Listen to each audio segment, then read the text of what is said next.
What is up mga kabuhok? My name is Balbon and welcome back sa ating unboxing series. Ayan, meron tayong guest dito ngayon, isang Arai helmet. At ito po ay yung Arai Tourcross B or Tourcross 5. Ayan, excited po ako. Ayan, sa mga nagtatanong po, Tokyo based po ako. Ayan, kaya legit yung ating mga item. Ayan. Makikita niyo po ako sa Facebook, Instagram, YouTube, TikTok at Trend. Yan. Ang inside po ng Tourcross 5 ay karton at saka helmet lang. Ayan.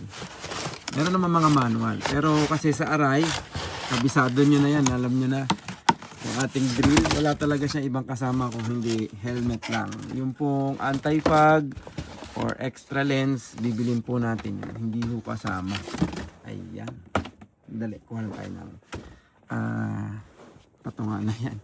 Excited ako kasi mag-unbox ulit ako ng helmet ng ating boss from Bataan.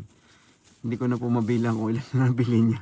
Kahit siya hindi na rin niya mabilang kung ilan yung nabili niya sa akin. So napakabait po nito. Isa sa mga talagang chinecheris ko na aking suki. Yan, si Sir Joey Pagyo ng Bataan. Hindi ho yan lumulubay. Yan. Mga helmet niya ay sa aking galing, kaya ang tagal na. Yan. Sana boss magkita tayo next na uwi ko, makapag-ride naman tayo. Ayan, ito po yung kanya ngayon. Matte naman ang kanyang gusto, matte black. Ayan, ito po yung Tourcross 5 dual sport helmet po ito ng Arai. At ito ay bagong labas lang. I think mga nasa 2 years old pa lang to. Ayan, meron na siyang spoiler. Yung tuka niya, pwede mo rin siyang gamitin na walang tuka. Actually, meron niya nilabas na version si Tourcross or si Arai ng Tourcross 5 na walang tuka. Ang tawag nila doon ay yung T-Extrada. Yan, papakita ko sa screen. Ayan, yun lang yun. Tinanggal lang nila yung tuka, binago nila yung pangalan, ginawa nilang Tourcross 5. Pwede niyo po ma-achieve yung ganyang look dito sa ating standard na Tourcross 5 kung bibili lang kayo ng cover. Nakakabili naman ng cover. So, PM lang kayo kung gusto niyo yung ganun look. Ang maganda kasi dito, parang 4-in-1 na helmet na siya eh. Pwede mo siya magamit as dual sport. Pwede mo siyang gamitin na walang tuka or pwede mo siyang gamitin ng parang classic. Lagyan mo ng goggles. So, very versatile po itong helmet na to.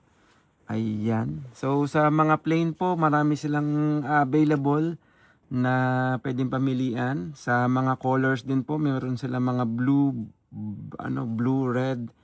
Ayan, kung ano po yung kailangan nyo. Mag-PM lang kayo sa akin sa Helmet de Balbon. Sa lens naman po, busog din tayo dito kasi marami tayong pamimilian. Blue, green, silver, at saka red. Meron din siyang photochromic na third party, which is user din ako noon. Kaya masasabi ko na talagang legit. Functionable siya. Ating champ na si TJ, yun din ginagamit niya yung third party na photochromic lens. So yun, ano pa ba? Sa sizing hanggang ano lang po. Pinakamalaki nito ay hanggang XL lang. Yun lang ang medyo malungkot dyan sa mga tropa natin na medyo malalaki yung head. Medyo hanggang XL lang yung pinakamalaki nito. Ayan. Ano pa ba masasabi ko? Wala na. So, meron lang kayong tanong, mag-PM lang kayo sa akin sa Helmet de Balbon.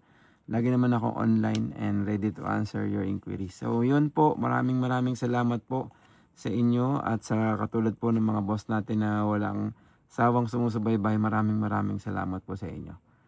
Muli, sa susunod po. Ride safe. Peace out.